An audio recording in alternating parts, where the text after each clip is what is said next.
Welcome to ஜென்சி government jobs YouTube channel.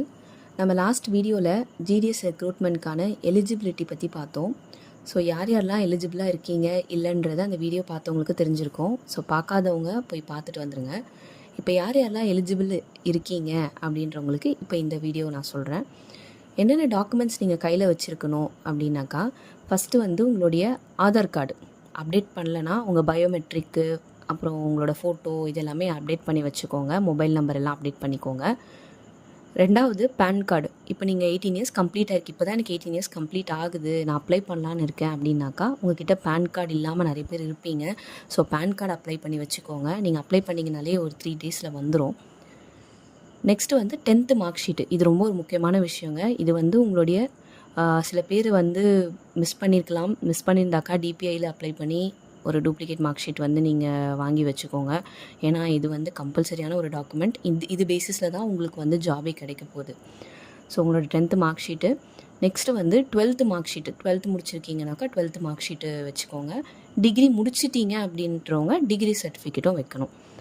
இன்னொன்று community certificate. So community certificate இந்த இப்போ இ சேவையில் நீங்கள் கொடுத்தீங்கனாக்கா இந்த டிஜிட்டலாக வருது பார்த்தீங்களா, அந்த சர்டிஃபிகேட் தான் அக்செப்ட் பண்ணிப்பாங்க. ஒரு 2000 முன்னாடி அந்த பீரியட்லலாம் பிறந்தவங்கலாம் தாசில்தார்கிட்ட ஒரு சர்டிஃபிகேட் வாங்கியிருப்பீங்க. அந்த சர்டிஃபிகேட்லாம் அக்செப்ட் பண்ணிக்க மாட்டாங்க. அந்த மாதிரி இருந்துச்சுனாக்கா கொஞ்சம் இதை அப்ளை பண்ணுறதுக்கு முன்னாடியே, இப்போ இது இந்த ரெக்ரூட்மெண்ட் வரப்போகுதுன்னா இதுக்கு முன்னாடி இப்போ உங்களுக்கு டைம் இருக்கும்போதே நீங்கள் இ சேவையில் போயிட்டு அப்ளை பண்ணி ஒரு டிஜிட்டல் ஃபார்மேட் கம்யூனிட்டி சர்டிஃபிகேட்டாக நீங்கள் வாங்கி வச்சுக்கோங்க. பிடிஎஃபாக டவுன்லோட் பண்ணி வச்சுக்கோங்க உங்கள் ஃபோனில்.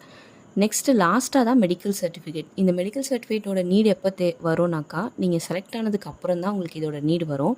நீங்கள் எந்த டிவிஷனுக்கு செலக்ட் ஆகுறீங்களோ அவங்க சொல்கிற ஃபார்மேட்டில் தான் நீங்கள் இந்த மெடிக்கல் சர்டிஃபிகேட் ரெடி பண்ணுற மாதிரி வரும். உங்கள் ஹெட் போஸ்ட் ஆஃபீஸ்லேயே கூட கொடுக்கலாம். அப்படி இல்லைனாக்கா பக்கத்தில் இருக்க ஏதாவது ஒரு கவர்மெண்ட் ஹாஸ்பிட்டலில் அந்த ஃபார்மேட்டை கூட அக்செப்ட் பண்ணிக்கலாம். ஸோ இது நீங்கள் எந்த டிவிஷனில் செலக்ட் ஆகுறீங்களோ அவங்கள பொறுத்து தான். ஸோ இதுதான் தேவையான டாக்குமெண்ட்ஸ். ஸோ இதெல்லாம் ரெடி பண்ணி வச்சுக்காதவங்க, அப்டேட் பண்ணாமல் இருக்குது, மிஸ் பண்ணியிருக்கீங்க அப்படின்னாக்கா இதெல்லாம் ரெடி பண்ணி வச்சுக்கோங்க. இதை நான் ஏன் இப்போ சொல்கிறேன்னாக்கா, நீங்கள் அப்ளை பண்ணி நான் சும்மா அப்ளை பண்ணேன் திடீர்னு கிடச்சிருச்சு, அந்த நேரம் போய்ட்டு நீங்கள் இந்த டாக்குமெண்ட்ஸ்லாம் தேடுறதுக்குலாம் டைம் இருக்காது. ஏன்னா 15 டேஸ் தான் உங்களுக்கு டைம் கொடுப்பாங்க இந்த டாக்குமெண்ட்ஸ்லாம் கொண்டு வரத்துக்கு. ஸோ அதனால தான் நான் இப்போயே போட்டுட்டேன். இன்னும் முக்கியமான தகவல்கள், தேவைப்படுற தகவல்கள்லாம் நான் இங்கே யூடியூப்பில் அப்டேட் பண்ணிகிட்டே இருப்பேன். ஸோ என் சேனல் சப்ஸ்கிரைப் பண்ணிக்கோங்க.